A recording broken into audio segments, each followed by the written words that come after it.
America बर्तमान अनेक तथ्य लुचाइवाई चाहूँगी अमेरिकार यूएस अब्राहम लिंकन रे जो अटैक होता से अटैक रे कौन क्षयक्षति होती से कथा अमेरिका जनवाई प्रस्तुत नुहे इज्राएल रे मध्य समान कथा घटुची इज्राएल कौन क्षयक्षति घटुची से कथा सामना को आसुना अमेरिकार जदि किए अमेरिकार कौन क्षयक्षति संपर्कित खबर प्रकाश कर अमेरिका से मीडिया को धमक दौची जे आमे तुम लाइसेंस कैंसल करूँ ये हूँ से अमेरिका जो अमेरिका दिने माने मुक्त प्रेस फ्रीडम रो कथा कहूला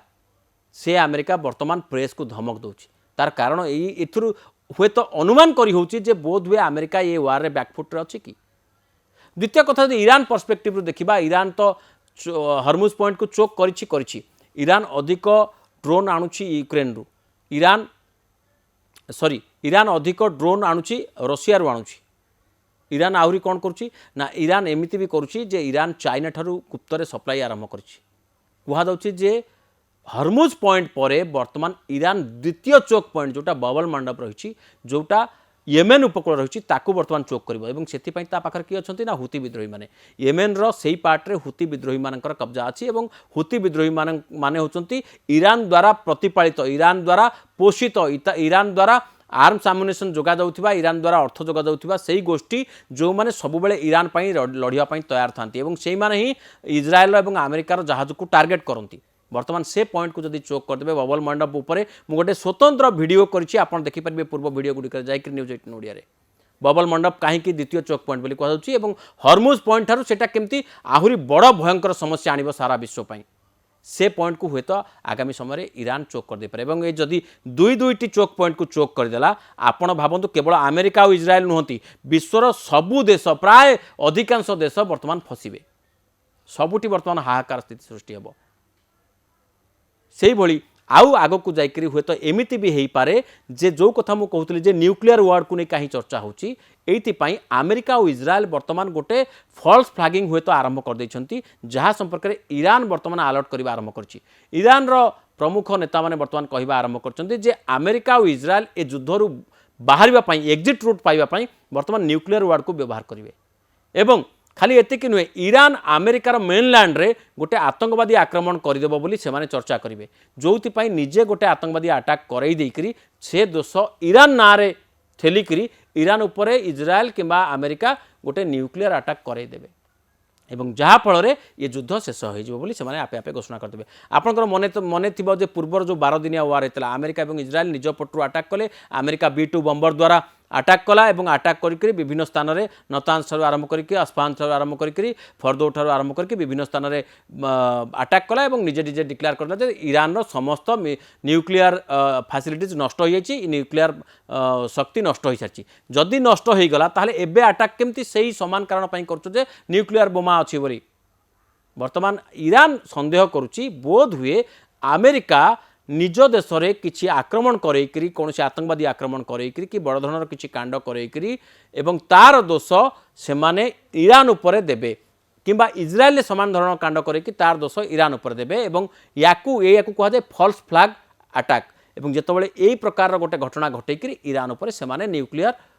अटैक करेंगे हुए तो ताहा छोट धरण रही पारे किंतु ईरान एक भी जानी जदि न्यूक्लियर अटैक कदापि से निजे आग करिबो नाही कले तार देश संपूर्ण नष्ट हो तेणुक बर्तमान ये युद्ध सियाड़ को हुए तो भी जापे किंतु आमे कहून जो से कथा एत शीघ्र हम बोली आमे आपण मानकु डरैया भी चाहूनु किंतु एक कथा भी कहवाई आमे चाहूँ जे एक कथा असंभव नुहे तेणुक आगामी दिन में ये युद्ध बर्तमान सरला भाया लगुना जमती हुए तो 18 दिन में महाभारत सरीला किंतु 18 दिन पर यह युद्ध सरला भाया लगुना ये युद्ध लंबा चलो एवं लंबा चलवा भितर ईरान गोटे कथा स्थिर कर सारी जे मरबी ना लड़बी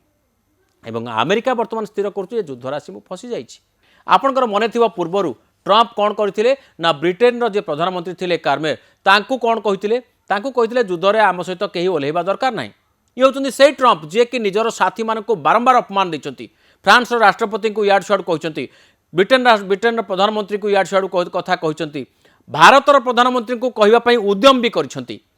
एवं समस्त जो मैंने सारथी थे जर्मनी चांसलर को भी एपट सेपट कथा कहते कानाडार प्रधानमंत्री को कहते कानाडा आमर आउ 51st माने राज्य हम बोली निजर समस्त बंधु मानकु से बारंबार ह्यूमिलेट करिसेंती बारंबार अपमानित करिसेंती आज कौन कर से विश्वर महाशक्ति मान को आह्वान दौरान जे स्ट्रेट ऑफ हॉर्मुज रे सुरक्षा पाई निज निजर युद्ध जहाज पठाओ अर्थात कौन आम सहित युद्ध को तुम सीधा सड़क ओह्लाओ कहीं युद्ध आरंभ पूर्व तो आप डाक नी युद्ध जो आरंभ कले से तो कही यह समस्त युद्ध बोली से तो समस्त सहित आप आलोचना करते मिलित बैठक डाक नी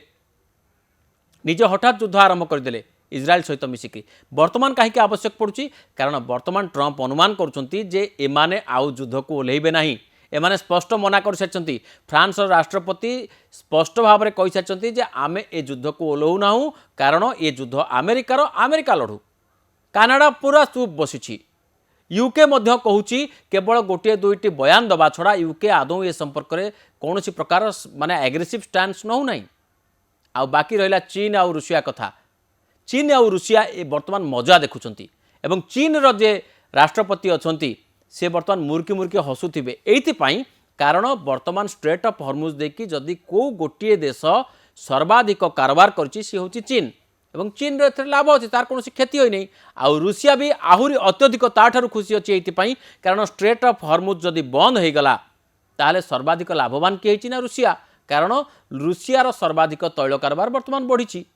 गल्फ कंट्री गुड़िकर तैल उत्पादन और तैल कारोबार तैल परिवहन तैल एक्सपोर्ट बंद हो गले लोक विकल्प हिसाब से कंट्रीज विकल्प हिसाब से क्या बाछुंट ना रुषिया को रुषियार तेल को से माने किणुंट तेणु रुषिया ए लाभवान होगा स्वाभाविक तेणु मोटामोटी भाव में चीन ए युद्ध को ओह्लैबार ना रुषिया युद्ध को ओह्लैबार ना ब्रिटेन आउ फ्रांस को ट्रंप पूर्व ह्यूमिलेट कर जर्मनी को ह्यूमिलेट कर किए बाकी रहा अर्थात जो बिग 5 कंट्रीज अच्छी से बिग 5 कंट्रीज भितरु वर्तमान ट्रंप को साथी रे आउ कहीं आसवाई नाराज से अमेरिकार अनेक सांसद मैंने कहवा आरंभ कले जे आमर एग्जिट प्लान आम पाखे नाला जो आम युद्ध में फसी जाइछू एवं इज्राएल वर्तमान कहवाई जाऊँगी जे इज्राएल चाहूँगी जे जेन तेन प्रकार मु ईरान को नष्ट करी तेणुक ता नहले इज्राएल निज सरकार नेतान्याहू सरकार भी फसब तेणु मोटामोटी भाव में ये तीनटा देश बर्तमान एमती स्थिति रे अछंती से माने चाहिए भी ये युद्ध को बर्तमान सारी पारुना तेणु या भितर भी गोटे एग्जिट पॉइंट बा गोटे समाधान बाट बाहर दरकार एवं ताहा जेते कॉस्टली हेले मध्य युद्ध बंद होगा दरकार एटा हूँ सारा विश्व मंगलकर।